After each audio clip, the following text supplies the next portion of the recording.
Salut tout le monde, j'espère que vous vous portez bien. Bienvenue dans cette nouvelle vidéo où évidemment on va parler photographie et plus particulièrement de la dernière session que j'ai réalisée sur la thématique du vautour. Donc je vais décortiquer cette session, je vais vous expliquer un peu le contexte dans lequel les images ont été réalisées, quelle était ma démarche artistique, et puis on va parler aussi un petit peu technique avec le matériel que j'ai utilisé, les différents réglages, les différentes configurations que j'ai utilisées. Et puis voilà, puis je vais vous parler aussi un petit peu du vautour, puisque je pense que quand on fait de la photographie, quand on photographie la faune sauvage, il est très important de connaître un minimum son sujet, que ce soit son histoire et puis son mode de vie. Je pense que c'est très important, donc on va en parler aussi un petit peu. Donc voilà, en gros, je vais décortiquer ma session vautour dans laquelle j'ai réalisé ces images.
Alors il faut savoir une chose au sujet du vautour, c'est qu'au 19e siècle, il a quasiment failli disparaître.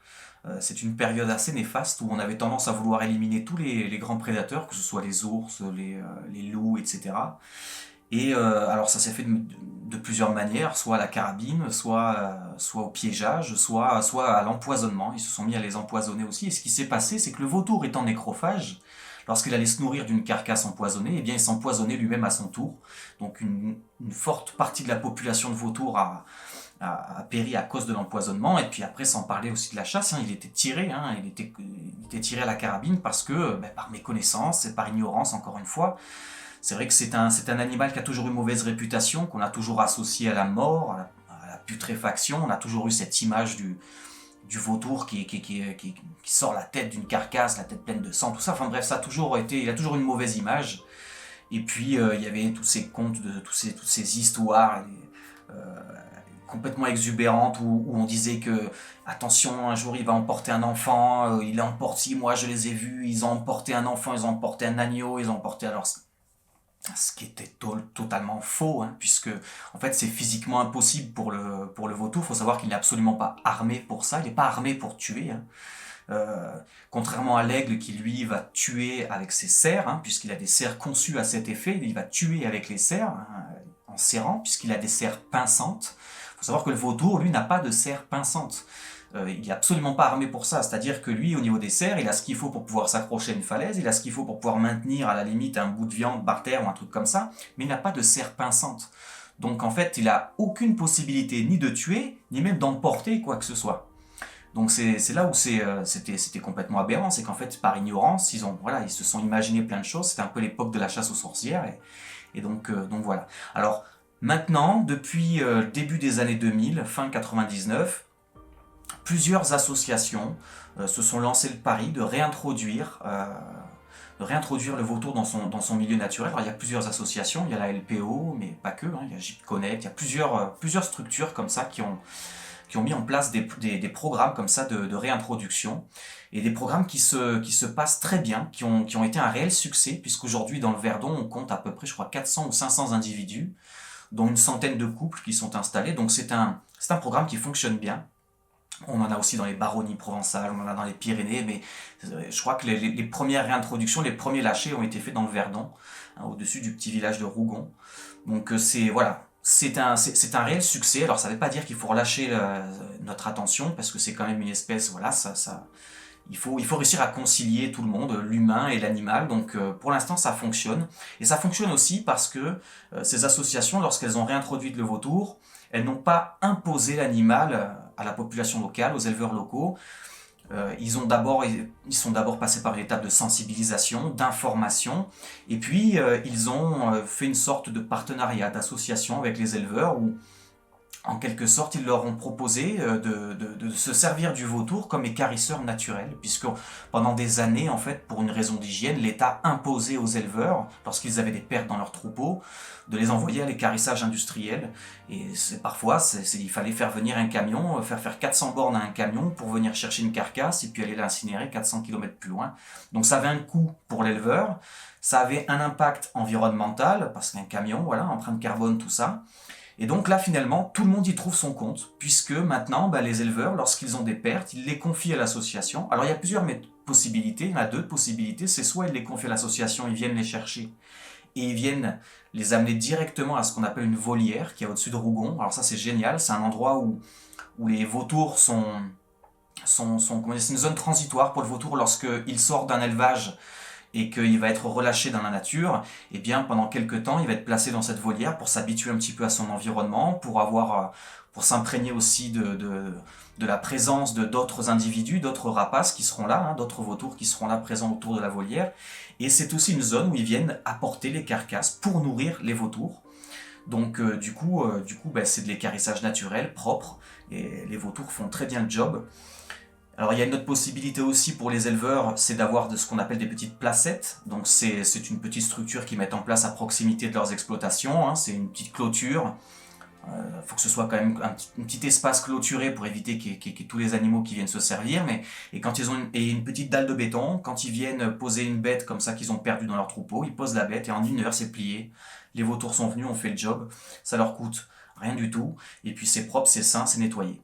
Donc finalement, voilà ce que j'aime bien avec ce type de programme, c'est que c'est été fait de manière intelligente, tout le monde y trouve son compte, et puis voilà, et puis ça permet de pouvoir avoir ces oiseaux magnifiques qui sont présents en quantité et qui sont des alliés indispensables à la biodiversité, pour la biodiversité, parce que c'est bon, j'aime pas parler du terme éboueur de la nature, je préfère dire des nettoyeurs. C'est d'excellents nettoyeurs, et puis chacun a son rôle. C'est ça qui est génial, c'est que entre le vautour fauve qui lui va arriver sur une carcasse, va s'occuper de toutes les parties molles, donc les organes internes, les muscles, choses comme ça, il s'occupe des parties molles, parce que c'est ce qu'il privilégie. Derrière, le vautour moine va venir, lui, va s'occuper de toutes les parties un petit peu dures, un petit peu coriaces, comme les tendons, les nerfs, la peau. Donc finalement, toute la partie viande, elle s'est faite dévorer par les vautours fauves et les vautours moines. Et puis pour ce qui est des os, il y a le gypaète qui s'en charge. Donc chacun a son petit rôle à jouer. Encore une fois, la nature est bien faite. Et du coup, au final, on se retrouve avec un cycle et tout le monde est content, tout le monde y trouve son compte. Donc voilà, n'hésitez pas à aller faire un tour sur le site de la LPO ou JIP Connect. Encore une fois, je vous mettrai peut-être les liens sous la vidéo pour que vous puissiez aller faire un tour et puis avoir un peu plus d'informations sur leur programme. Maintenant, on va parler un petit peu photographie. Alors d'un point de vue photographie, la démarche artistique vraiment dans laquelle je suis parti pour cette session, j'avais vraiment en tête l'idée de faire vraiment jouer avec des oppositions de couleurs chaudes, des couleurs froides, de sublimer l'animal dans des lumières très douces, très filtrées, très rasantes, toujours latérales ou sur des petites lumières, et surtout de jouer avec justement cette opposition de l'animal qui prend la lumière et son arrière-plan à lui qui est très sombre, très froid. Donc je voulais jouer avec ça.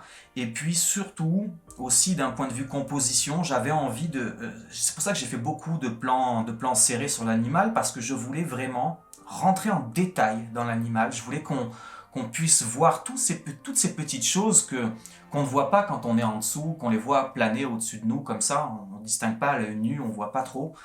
Et je voulais vraiment qu'on puisse apprécier la beauté de ces animaux et qu'on s'enlève un petit peu cette image morbide du vautour. Alors évidemment que le vautour, quand il y a la curée qui viennent tous comme ça se nourrir, mais c'est la vie, c'est la nature.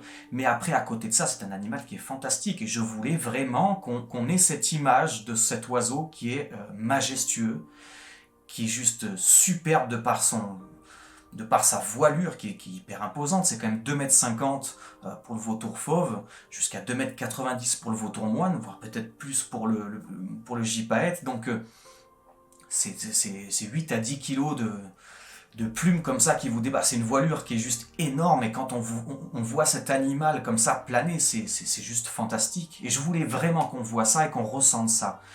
De par à la fois les petits détails de leur tête, de leur bec, leur regard, la forme des plumes, la couleur des plumes, tous les petits détails, toutes ces petites choses qu'on ne voit pas, je voulais les mettre en évidence et les sublimer avec des lumières très rasantes, très douces. Alors pour ça, forcément, il fallait arriver très tôt le matin, hein. C'était principalement le lever de soleil qui était intéressant, parce que là où nous étions positionnés, puisque donc on a passé 4 jours sur place. Pendant ces 4 jours, là, le premier jour, j'étais avec Yannick Péris-Roche, mon fidèle acolyte, que vous avez pu, pour certains d'entre vous, voir dans mes épisodes Une photo, une histoire. Donc on était ensemble le premier jour, on y a passé une nuit là-bas, à bivouaquer, pour essayer de comprendre un petit peu, voir les différentes, voilà, l'espace de répartition, voir un petit peu où est-ce que ça vole, où est-ce que ça décolle, où est-ce que ça atterrit. Et puis premier soir, on n'a pas eu grand-chose. C'était bon, on a eu quelques vols comme ça de vautours qui nous sont passés pas trop loin, mais c'était pas fameux. En revanche, on a eu droit, alors ça c'était étonnant, mais on a eu droit à la grande migration des grues. À un moment, on entendait des bruits, puis on lève la tête, et puis là on voit des milliers de grues qui nous passaient au-dessus. C'était juste très très beau. Donc on était en plein couloir de migration, donc on a pu apprécier. On n'a pas eu les vautours le premier soir, mais on a eu au moins la migration des grues. C'était très très beau. Et donc première nuit, l'avantage c'est que le soir, lorsqu'on était sur notre point de vue là, de notre petit belvédère, on a pu observer les vautours qui venaient se poser, quelques vautours qui venaient se poser sur une paroi, et on s'est dit tiens, ils viennent se poser là, ça veut dire que demain matin, ils décolleront d'ici. Et ça c'était super d'avoir pu constater ça, parce que du coup on savait où se mettre le lendemain matin, et c'est ce qu'on a fait. Donc le lendemain matin, on s'est positionné vraiment aux alentours de la zone de décollage. Il faut savoir une chose, c'est que quand le soleil franchit la ligne d'horizon, et alors là je peux vous dire que les matins on a eu des levées de soleil juste fantastiques, des couleurs tous les matins, on a eu des lumières terribles, c'était très très beau. Quand la lumière arrive et qu'elle commence à toucher les parois, alors là c'est comme si vous aviez fait un coup de sifflet, pouf, ça s'envole de tous les côtés. Les petites aires où on avait vu les vautours se poser, petit à petit, boum boum, ça s'envolait. Ils partent comme ça en colonie, en escadron. Et puis alors, il faut savoir que le vautour est un planeur, hein. Il parcourt des centaines de kilomètres par jour pour surveiller son territoire en quête de nourriture. Donc c'est un animal qui est avec une envergure pareille, qui bat pas beaucoup des ailes à part pour s'envoler, puis de temps en temps pour reprendre un petit peu de l'altitude. Mais sinon, c'est principalement un planeur qui a besoin de courants thermiques chauds pour remonter, des courants ascendants. Et donc ils cherchent comme ça ces ascendants à droite à gauche, et puis quand ils en ont trouvé un, et bien toute la colonie l'emprunte, quoi. Donc quand ça s'envole, et s'il y en a un qui a trouvé un ascendant, et bien tu as tous les autres derrière qui suivent et qui prennent l'ascendant, et donc on a cette colonne comme ça qui monte. Et, et là on a très très vite compris que finalement ce qu'il fallait, c'était essayer de repérer où étaient les ascendants, de manière à se positionner à ces endroits-là et à voir les vautours qui, au départ, quand ils s'envolent de la falaise, ils sont en dessous de nous, et puis dès qu'ils trouvent l'ascendant, ils se retrouvent à notre hauteur. Et lorsqu'ils se retrouvent à notre hauteur, avec la lumière douce du matin qui est juste en face, les gorges qui sont sombres, puisque les gorges sont en contre-jour et puis elles sont dans l'ombre, donc du coup on se retrouve avec l'animal qui lui est éclairé, puisque son plumage fauve réfléchit énormément la lumière, donc du coup vous avez le plumage comme ça qui explose, en opposition avec l'arrière-plan qui lui est très sombre, très froid, donc du coup ça détache l'animal de l'arrière-plan et ça met vraiment l'évidence dessus. Et c'était, voilà, donc on a recherché ça quasiment tout du long, donc après le deuxième jour, après il y a Laurent Bastide de l'agence voyagephoto.com, hein, le responsable de l'agence voyagephoto.com qui m'a rejoint sur place. Et puis, pareil, on a eu la même quête aussi, essayer de trouver, de comprendre un peu l'organisation, où ça s'envole, où est-ce que ça atterrit. Et on a refait ça le lendemain, encore une fois, on est le matin très très tôt, première lueur comme ça, à attendre que ça s'envole. Alors, c'était pas toujours les mêmes configurations, c'est-à-dire qu'ils venaient pas toujours se poser le soir à un endroit, puis décoller de cet endroit le lendemain matin. Ça changeait un petit peu. Donc du coup, on a pas mal navigué entre un endroit et un autre pour essayer de se positionner au bon endroit.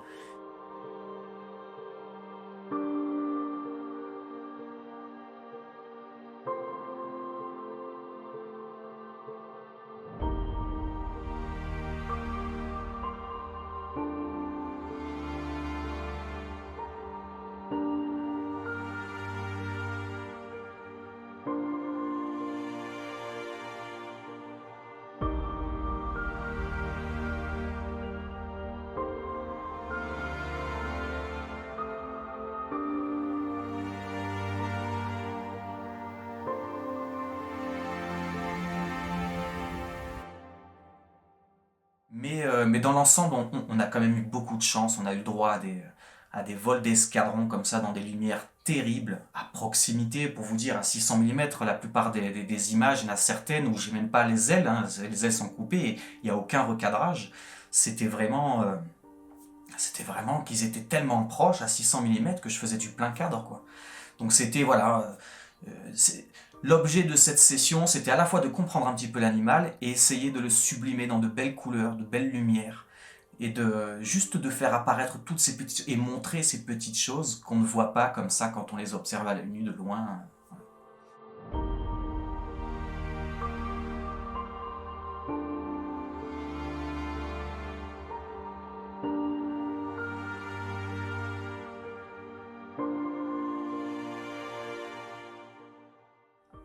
Alors au niveau du matériel,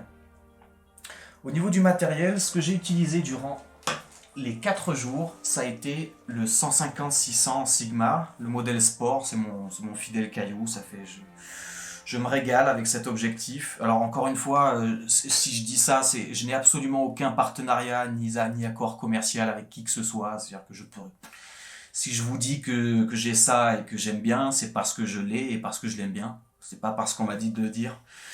Euh, donc ouais, 150-600 sport.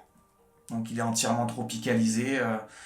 C'est pas le caillou le plus pratique, je le reconnais. Il frôle les 3 kilos. Il est pas très lumineux, mais il a un super piqué, super solide. Et puis je me suis régalé avec. Donc 150-600.